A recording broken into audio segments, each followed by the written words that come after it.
सद्गुरुदेव भगवान की जय। श्री मौनी राम जी भगवान की जय। साहब, मुझे ज़िंदगी में आगे बढ़ने के लिए गुरु की आवश्यकता होती है। आप एक दृष्टांत सुने। एक मुर्गी एक वृक्ष के नीचे अपने बच्चों को पाल रही थी। दैव संयोग से ऊपर वृक्ष पर बाज का बच्चा था जो गिर के मुर्गी के खोते में आ गया। मुर्गी ने उसे भी पाला। वो मुर्गी के साथ उनके बच्चों के साथ रहने लगा और उसकी व्यवहार उसी तरह से हो गया जिस तरह से मुर्गियां रहती हैं। फिर एक बाज ने देखा उसको और उसने कहा कि तुम तो बहुत बहादुर बाज हो, तुम उड़ सकते हो, पैरों से क्यों चल रहे हो?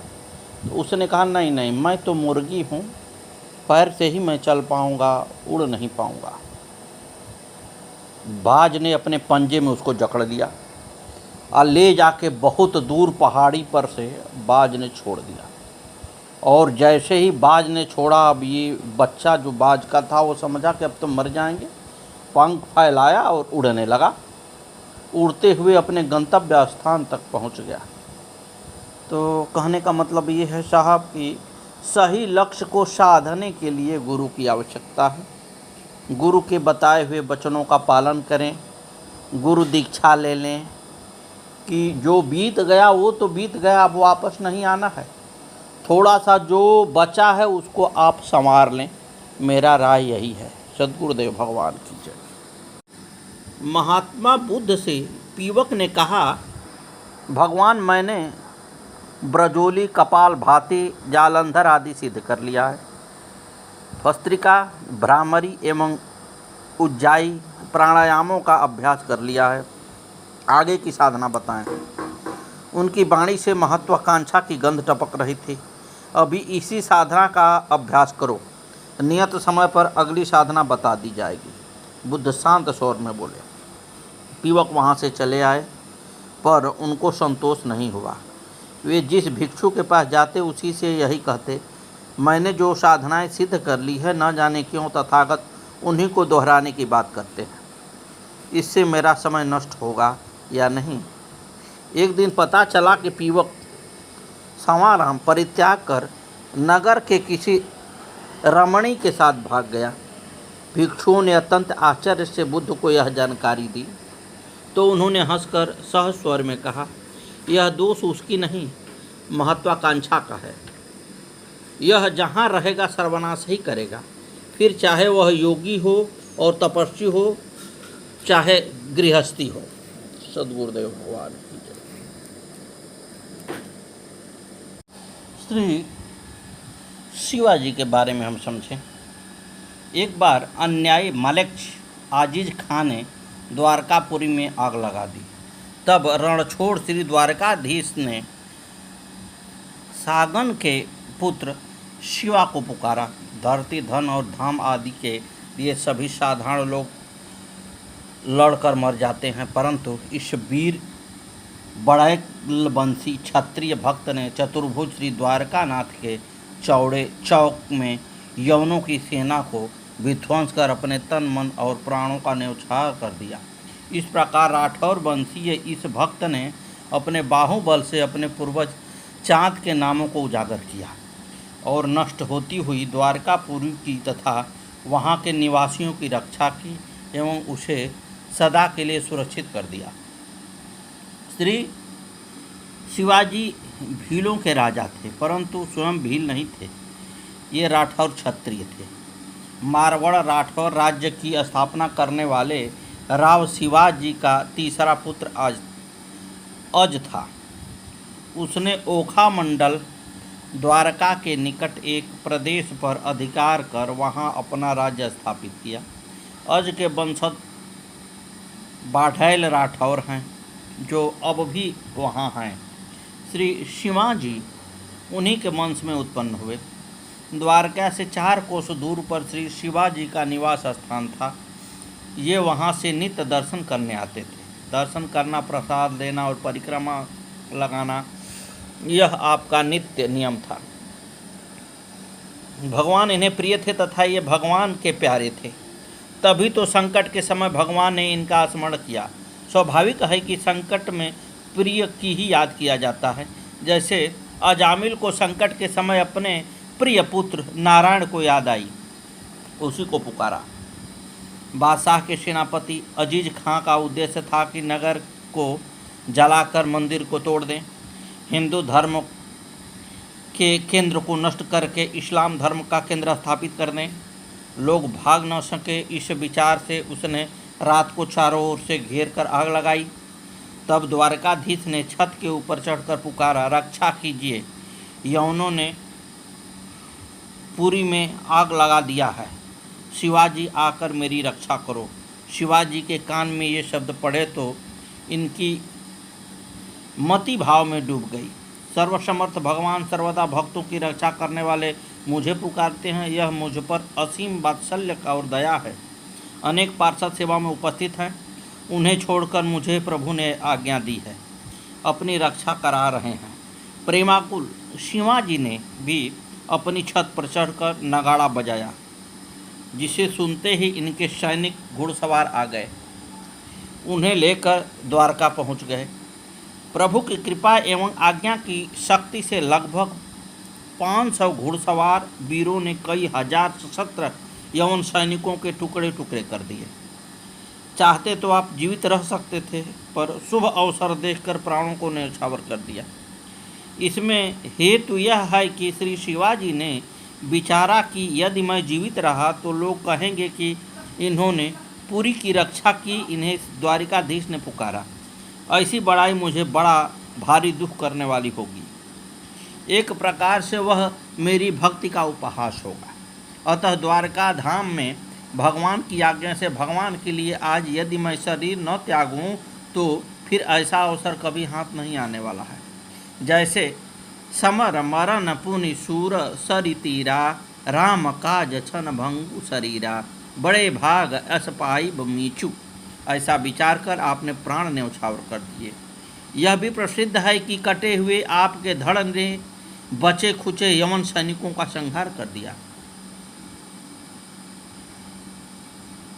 भक्ति रस यह है कि भक्त की आर्त पुकार सुनकर भगवान शीघ्र प्रकट होते हैं अथवा स्वधाम से आते हैं और भक्त की रक्षा करते हैं।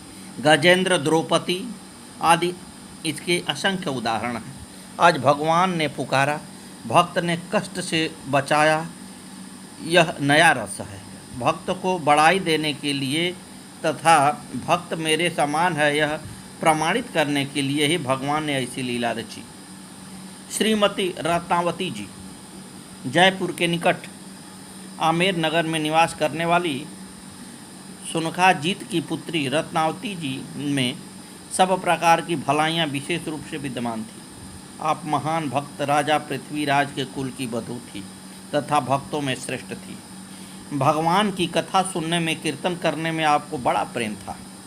भक्तों की भीड़ आपको अच्छी लगती थी। बड़े बड़े महोत्सवों को करके प्रसन्न होती थी। नित्य नंदलाल को लाल लड़ाती।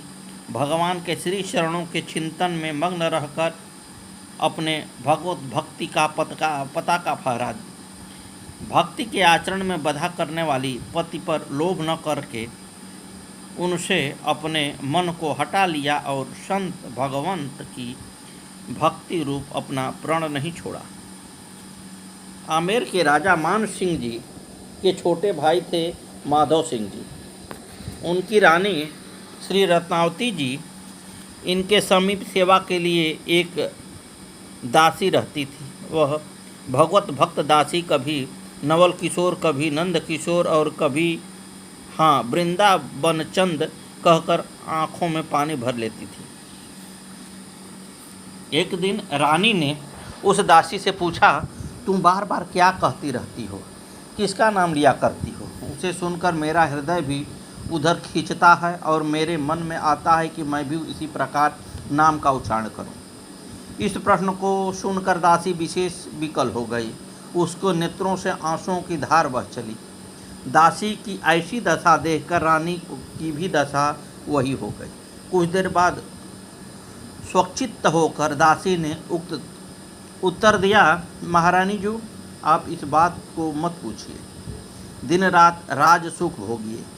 मेरी इस दशा का कारण यह है कि मुझ पर एक प्रेमी संत की कृपा हो गई है, अतः प्रेम वियोग के सुख दुख को मेरा शरीर सहन कर रहा है। फिर रानी के विशेष आग्रह पर और उनकी उत्कंठा को देखकर दासी ने प्रेम मार्ग के रहस्य का वर्णन किया। उसके समर्थन में ब्रजधाम के राशिका शिरोमणि संतों के चरित्र और उनके उपदेश सुनाए। उसका रानी के हृदय पर ऐसा विलक्षण प्रभाव पड़ा कि उसने दासी को उसकी सेवा टहल से छुड़ा दिया और आदरपूर्वक उसे अपने से ऊंचे आसन पर बैठाया। उस दासी को अपना गुरु मान लिया। रानी रत्नावती जी दासी के मुख से भगवान के सुंदर रूप और गुणों को सुनती रहती। इससे भगवान के दर्शनों की अभिलाषा तीव्र हो उठी। फिर एक दिन रानी ने दासी से कहा, आप कुछ उपाय कीजिए, मनमोहन के दर्शन करा दीजिए। दासी ने कहा, भगवान के दर्शन पाना बहुत दूर अर्थात कठिन है। उनके दर्शन के लिए राजा लोग राज्य सुख को छोड़कर विरक्त होकर धूलि में लौटते हैं, फिर भी छवि समुद्र भगवान के दर्शन नहीं होते। वे तो केवल एकमात्र विशुद्ध प्रेम के वश में हैं और उसी से दर्शन होते हैं। अतः सच्चे प्रेम भाव से भगवान की सेवा करो। विविध प्रकार के रसीले मेवा मिष्ठान का भोग लगाओ, तब वे अवश्य ही कृपा करेंगे। रानी रत्नावती जी ने दासी के उपदेशानुसार इंद्रनील मणि की एक श्री मूर्ति बनवाई। भाव के अनुसार भगवान स्वयं अर्चा विग्रह के रूप में प्रकट हो गए, अतः उसमें अपार रूप माधुर्य आ गया। रानी इस अर्चा विग्रह की सेवा में लग गई। विविध प्रकार के भोग राग समर्पण कर भगवान को बड़ा प्यार करती थी। अष्टधाम भगवान की सेवा में उपस्थित रहती।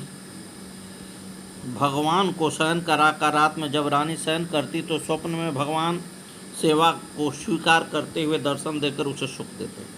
रानी पर गहरा प्रेम रंग चढ़ गया। नित्य ठाकुर जी का वस्त्र आभूषणों से सुंदर श्रृंगार करती। जिस शोभा सागर के ओर छोर नहीं है उसे टकटकी लगाकर निहारती रहती। रानी श्री रत्नावती जी के मन में भगवान के दर्शन की तीव्र उत्कंठा थी, फिर भी दासी से नित्य पूछती की रहती कि भगवान के दर्शन पाने का क्या उपाय है। यह सुनकर दासी ने कहा, आप महल के निकट ही एक संत निवास बनवाइए और नगर से बाहर सभी मार्गों पर पहरेदारों को बैठा दीजिए। उन्हें अच्छी प्रकार समझा दीजिए कि जो भी कोई भगवान के प्यारे भक्त आते जाते मिल जाएं, उन्हें अपने साथ आदरपूर्वक यहाँ लिवा लाइए। फिर उनके श्री चरणों को धोकर उन्हें ठहराइए और अनेक प्रकार के मिष्ठान पकवान उनके सामने परोसकर उन्हें भोजन कराइए। उस समय आप खिड़की पर पड़े बांस की तीलियों से बने चिक्के पर्दे के भीतर से उन भक्तों का दर्शन करें, तब वहाँ आपका श्याम सुंदर प्रत्यक्ष दिखाई देंगे।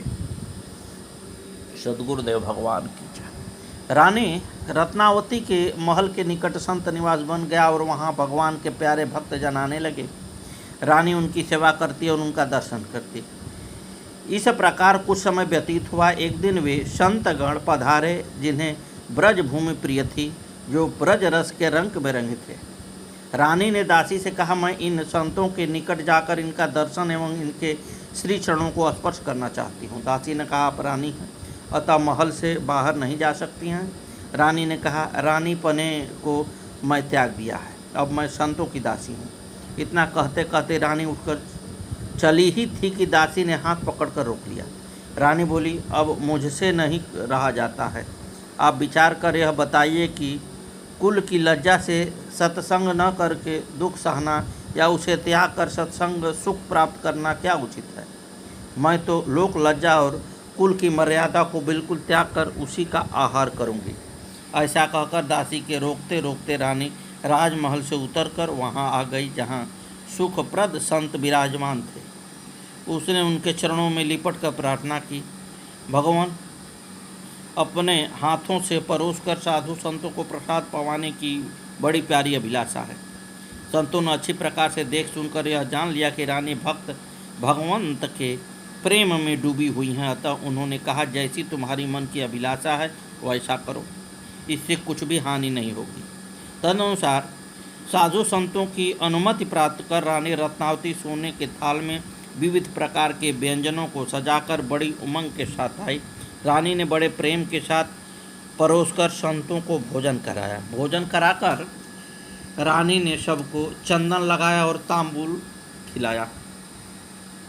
पुनः भगवत चर्चा चलती रही। संतों के श्रीमुख से भगवत वार्ता को सुना।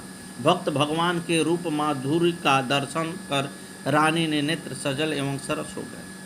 उधर संपूर्ण आमेर नगर में शोर मच गया कि रानी पर्दे से बाहर निकलकर बैरागियों के बीच में आ गई हैं। लोग देखने के लिए उमड़ पड़े। राजा के मंत्री ने यह समाचार लिखकर एक दूत द्वारा राजा के पास दिल्ली भेज दिया। गुरुदेव महाराज की जय। श्री मौनी बाबा जी भगवान की जय। आगे की कथा कल।